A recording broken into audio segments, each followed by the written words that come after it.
Good afternoon, everyone. I hope you're doing great and you're having a productive day. So, in this interesting presentation, we are going to deal with Jack London novel, which is The Call of the Wild. So, we are going to highlight and analyze major themes and symbols from equal criticism perspective. Concerning Bach's attack on the Ilyes, in the closing chapters of the novel, Bach feels the call of life in the world, drawing him away from mankind, away from campfires and towns, and into the forest. The only thing that prevents him from going, that keeps him tied to the world of men, is his love for John Thornton. So when Nihat's Indians kill Thornton, Bach's last tie to humanity is cut, and he becomes free to attack the Yihats, killing a number of them. To attack a human being would once have been unthinkable for Bach, and his willingness to do so now symbolizes the fact that his transformation is complete and that he has truly embraced his wild nature. The Call of the Wild is a novel written by Jack London that explores the relationship between humans and the natural environment.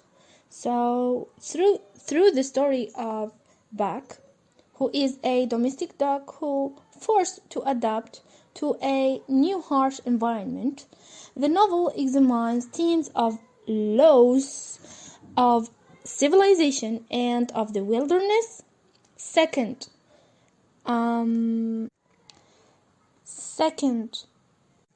companionship, and last, instinct. So, one possible theoretical concept that could be applied to analyze the call of the wild is the concept of equal criticism, which is a critical approach that examines the relationships between literature and environment. So, in the context of this novel, equal criticism would involve analyzing the way that nature functions as a character in its own right and the way it influences the development of the protagonist Bach. So through an eco-critical analysis of the Call of the Wild, this presentation aims to examine the ways in which the novel portrays the complex and often fraught relationship between humans and the natural environment, with a particular focus on the themes and symbols explored in. So in this first part, I am going to deal with the first point, which is the loss of civilization and of wilderness theme and the symbol of Bach's attack on the Yihats. So while the two lives that Bach leads stand in stark contrast to each other, this contrast does not go unchallenged throughout the novel. His life with Judge Miller is leisurely, calm, and unchallenging. So while his transition to the wilderness shows him a life that is savage, frenetic, and demanding. While it would be tempting to assume that these two lives are polar opposites, events later in the novel show some ways in which both the world and civilization have underlying social codes, hierarchies, and even laws. For example, the pack that Buck joins is not anarchic. The position of lead dog is coveted and given to the most powerful dog. As it is known, the lead dog takes responsibility for group decisions and has a distinctive style of leadership.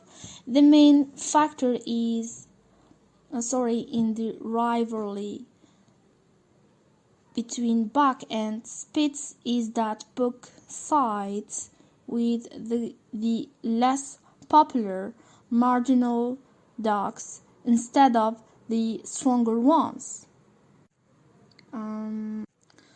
Buck then advocates the rights of a minority in the pack, a position that is strikingly similar to that of his original owner, the judge, who is the novel's most prominent example of civilization. So to conclude with, indeed, the rules of the civilized and uncivilized worlds are, of course, extremely different. In the world, many conflicts are resolved through bloody fights rather than through reasoned mediation. But the novel suggests that it is important in both worlds is to understand and abide by the rules which the world has set up, and it is only when those rules are broken that we see true savagery and disrespect for life. Hey, so let's start again with another major theme that we can find in Buck's journey in the Call of the Wild, which is companionship, or the search of companionship. So Buck is never alone in the novel, but instead travels between a various number of humans and other dogs. At the same time, he was wondering why he's not completely happy. At the beginning of the novel, Buck does not seem to lack for anything. You may wonder whether Buck is actually better off at the end of the novel if he never felt fulfilled in his Santa Clara home. But it seems likely that Buck was simply young, and as he grew older, he would have felt the lack of true companionship more strongly. The theme of companionship is expressed many, or let's say several times in the novel. Buck encountered several positive kinds of companionship along his journey. His relationship to John Thornton was obviously superior to the other relationships. So the dog always dreamed of his companionship with Wildman because only that partnership was completely equal. Then man and dog were united by mutual goals and mutual labor, mutual fears and desires. When Buck meets the lone wolf in the woods and runs with them for a few hours, he finally understands the meaning of the call that he has felt. His relationship with the wolves is like his relationship with wild man. When John Thornton dies, Buck is free to go with the wolves, and he mourns John Thornton because he loved him. But the story suggests that Buck's final home among the pack of the wolves is the right one. The second thing that we have is the symbol of Mercedes possessions, which is related to the previous theme. The author here examined Mercedes through the novel. She symbolizes how unsweeted civilized women were to life in the wild. Mercedes loads the sled up with so many of her things that the dogs cannot possibly pull it. And later she herself gets on the sled, making the load even heavier. So her insistence of having all of her possessions with her emphasized the difference between the wild, where the value of an object lays in its immediate usefulness, and civilization, where the value of an object lays in its ability to symbolize the worth of its possessor. The author here show us clearly that material possessions and consumerism have no place in the wild. Mercedes in particular constantly picks fights with the man and insists on riding the sled, increasing the weight and making them travel much more slowly. She remained to be she remained to make Buck's journey even harder and harder. And it is at least partly Mercedes' inability to recognize this fact that leads to her death when the overabundant sled falls through the ice. Last but not least, a major theme in The Call of the Wild is the idea of survival and the primal instincts that drive individuals to survive in harsh and dangerous environments.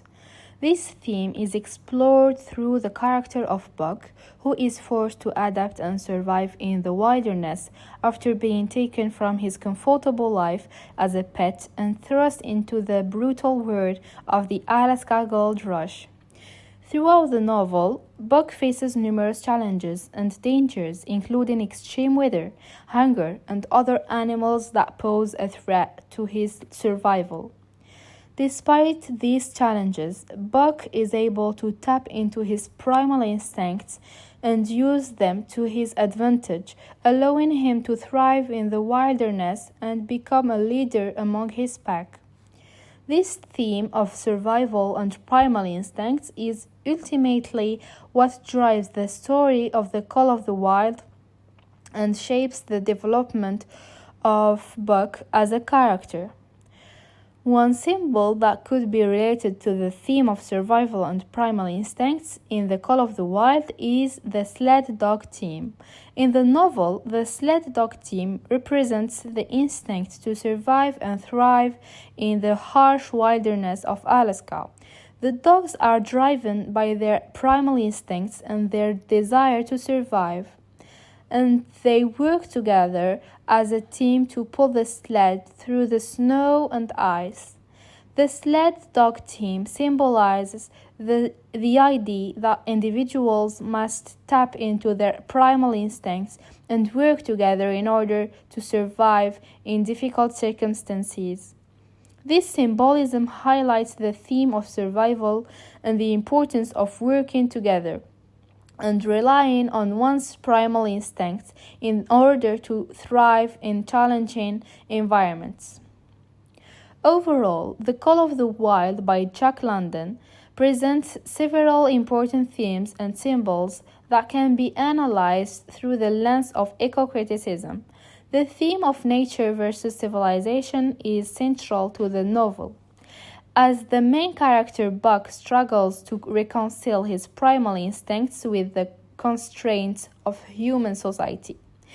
The theme of the human-animal relationship is also prominent, as Buck's transformation into a wolf-like creature highlights the thin line between human and animal. Symbols such as the wilderness, the sled, and the dog team and Buck's transformation all contribute to the novel's exploration of these themes and its commentary on the relationship between humans and natural world. By using an eco-criticism approach, we can better understand the environmental and social issues raised in The Call of the Wild and appreciate its enduring appeal as a classic work of literature.